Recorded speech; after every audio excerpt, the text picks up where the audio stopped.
एक पत्नी अपने ही पति को अपने प्रेमी के साथ मिलकर मार देती है और ड्रामा करने लगती है। फिर पुलिस आती है तो उसको पोस्टमार्टम के लिए भेजती है लाश को, और पत्नी से पूछताछ करती है तो उलूल-जुलूल बातें कर रही थी और जो सच्चाई थी वो नहीं बता रही थी। फिर जब पोस्टमार्टम रिपोर्ट आता है तो पोस्टमार्टम रिपोर्ट देखकर जो आस-पड़ोस के लोग थे और जो पुलिस वाले थे, ये देखकर चौंक जाते हैं और वो भी सिहर जाते हैं। नमस्कार, सलाम, सत श्री अकाल, मैं हूँ मुस्तफ़ा और आपका स्वागत है मेरे चैनल पर। आज की जो मैं सच्ची घटना सुनाने जा रहा हूँ, ये सच्ची घटना मध्य प्रदेश की है और मध्य प्रदेश में एक जिला है भिंड जिला। उसी जिले में एक गाँव लगता है सिकरौली गाँव। उसी गाँव की ये कहानी है और वहीं एक परिवार रहता है जिसका मुखिया है उस परिवार के, उनका नाम रामकृष्ण पाल है और इनके अलावा इनकी एक पत्नी है। पत्नी का नाम रामकली है। एक रोज़ अचानक तकरीबन रात को 12-1 बज रहे थे और इसकी पत्नी रोने लगती है और चिल्लाने लगती है, और गाँव के कुछ लोग उस समय रोड पर टहल रहे थे, उन्हें भी कुछ अंदेशा होता है। इसके घर से 2 लोग भागते हुए, तो उन्हें लगा कि चोर भाग रहे हैं, तो वो भी चोर का शोर मचाने लगते हैं और अब लोग इसके घर पहुँचने लगते हैं। जो रामकली थी इसके घर अब भीड़ लग जाता है और वहाँ आते हैं लोग, तो देखते हैं कि जो इसका पति है वो ज़मीन पर पड़ा हुआ है और ये रो रही है। पूछते हैं ये लोग कि क्या हुआ है, क्या बात है? तो ये बताती है कि 2 लोग आए थे मेरे घर में और मेरे पति को मार कर चले गए, और वो लोग चोरी करने के लिए आए थे और जब मेरा पति विरोध किया, तो उसको मार दिया और लाश को अपने साथ लेकर जा रहे थे, और जब मैं सो रही थी और उठी और जब मैं चिल्लाने लगी तो वो लाश को छोड़कर भाग गए। फिर पुलिस को फ़ोन किया जाता है, पुलिस वहाँ आती है और लाश को अपने कब्ज़े में लेती है।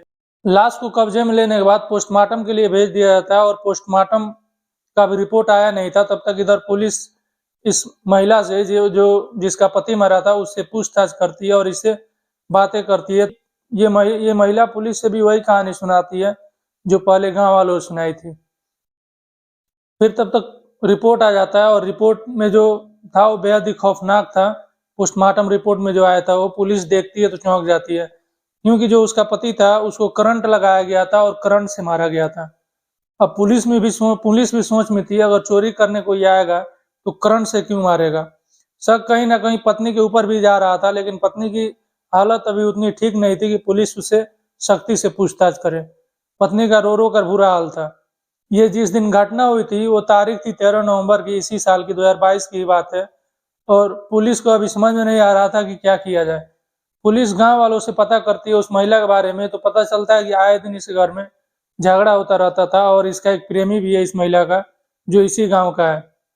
फिर पुलिस, अब उसके पास कोई रास्ता नहीं था, बिना सख्ती किए हुए इसका पता नहीं लगा पाती, तो फिर पुलिस उस महिला को उठाती है, रामकली को उठाती है। उसे उठाने के बाद रामकृष्ण पाल के बारे में पूरी सच्चाई जानना चाहती है।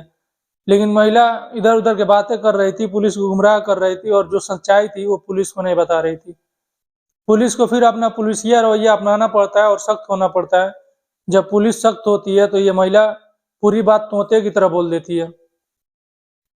महिला बताती है कि हम लोग साथ में ही रह रहे थे, मेरा पति और मैं, लेकिन मेरा पति बहुत शराब पीता था और आए दिन मुझे मारता बहुत था और हमेशा झगड़ा करता रहता था।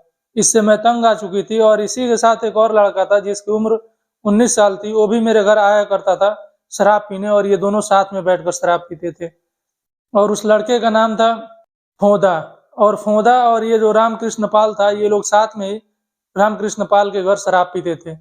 एक रोज फोंदा इसके घर आया तो जो महिला थी रामकली, वो फोंदा को देखती है और उससे प्यार करने लगती है। अब ये दोनों लोग फ़ोन पे बातें भी करते हैं और मिलते भी हैं, और इसकी भनक धीरे-धीरे पति को भी लग जाती है, यानी कि रामकृष्ण पाल को भी। रामकृष्ण पाल पहले भी अपनी औरत को मारता था, लेकिन ये जब बात उसको पता लगा, तो इसके बाद उसने और पिटाई शुरू कर दी और पीटना ज़्यादा चालू कर दिया, और दारू पीकर आता और घर में दंगा करता, उस औरत की पिटाई करता और बात-बात पे लड़ पड़ता, झगड़ पड़ता। ये महिला उससे तंग आ चुकी थी इन झगड़ों की वजह से और मार खाने की वजह से। वो अपने प्रेमी से बात करती है, फोंदा से, और कहती है कि मैं अपने पति से तंग आ गई हूँ और उसको मारना है और उसको रास्ते से ही हटा देना है। वो हम लोगों के बीच में रोड़ा भी बन रहा है और हमें परेशान भी बहुत कर रहा है। उसका प्रेमी भी तैयार हो जाता है, कहता है ठीक है। ये लोग अब मौके की तलाश में लग जाते हैं कि कभी कोई ऐसा मौका मिले जिस वक़्त इसको मारा जाए और इसको मारकर मौत के घाट उतार दिया जाए। एक रोज जो रामकृष्ण पाल था, ये अपने घर पे कुछ दोस्तों के साथ शराब पी रहा था।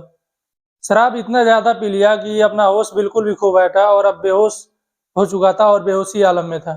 किसी तरह चरपाई तक पहुंचा और चरपाई पर आकर वो लेट गया और लगभग बेहोश हो गया था। उसकी पत्नी अपने प्रेमी को फोन करती है और कहती है कि आज मौका है, आज मेरा पति शराब ज्यादा पिया हुआ है और लगभग बेहोशी हालत में है और उठ नहीं पाएगा, वो होश में नहीं है, तो तुम आ जाओ और इसको मार दो। उसका प्रेमी जो फोंदा था, वो पहले ही एक शख्स से बात कर चुका था जो उस इलाके का बदमाश था। उसका नाम राजू था।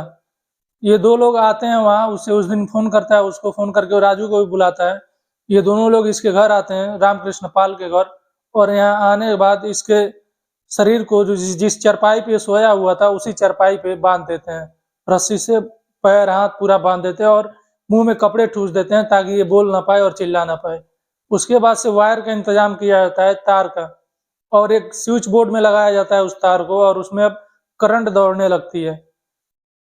आदमी को जब थोड़ा सा करंट लगता है तो सिर्फ 2 सेकंड के लिए लगता है, तो इंसान सहम जाता है और करंट इतना तेज लगता है कि उसके पूरे शरीर में ऐसा लगता है कि कमजोरी आ गई है। लेकिन उस शख्स को, रामकृष्ण पाल को, उस तार के जरिए 1 मिनट 2 मिनट तक के लिए उसके शरीर में उस तार को चिपकाए रहती है। लोग पैर की तरफ पैर में चिपकाए रखते और वो छटपटाता और फिर ये लोग छोड़ देते। फिर 1-2 मिनट छोड़ने के बाद फिर उसके शरीर में करंट लगाते, फिर वो ऐसे ही छटपटाता, फिर वो छोड़ देते।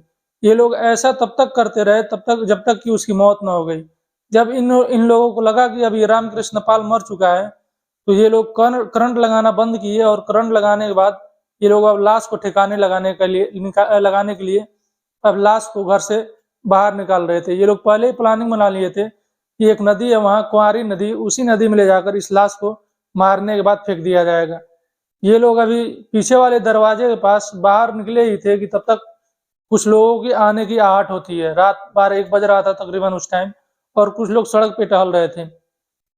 इन लोगों को जैसे ही पता चलता है तो ये दोनों वहां से भाग जाते हैं, और जो लोग वहां टहल रहे थे उनको लगा कि ये लोग चोर हैं और चोर का शोर कर देते हैं। तब तक काफी लोग वहां इकट्ठे हो जाते हैं। अब ये महिला परेशान हो गई जो रामकली थी, क्योंकि जो इसका पति था, इसका शरीर का आधा हिस्सा बाहर था और आधा हिस्सा अंदर था। किसी तरह उसके शरीर को अंदर इसने खींचा, अंदर खींच कर लाई, और वहीं बैठकर लाश के पास ये रोने लगी और ड्रामा करने लगी। फिर जब लोगों ने इसका रोता रोता हुआ आवाज सुना तो वहां पहुंचे और उससे बात किए, तो ये झूठी गढ़ी हुई कहानी सुनाई थी। लेकिन पुलिस जब सख्त हुई और पुलिस पूछी, तो पूरी कहानी ये निकल कर सामने आई, जिसमें एक पत्नी ने ही अपने पति को अपने प्रेमी के साथ मिलकर करंट लगाकर मार दिया। ये थी आज की कहानी। आपको कैसी लगी कमेंट बॉक्स में जरूर बताइएगा, और आपसे रिक्वेस्ट है कि अगर आपको मेरी कहानी अच्छी लगी हो तो लाइक कीजिए, शेयर कीजिए और मेरे चैनल को सब्सक्राइब जरूर कीजिए।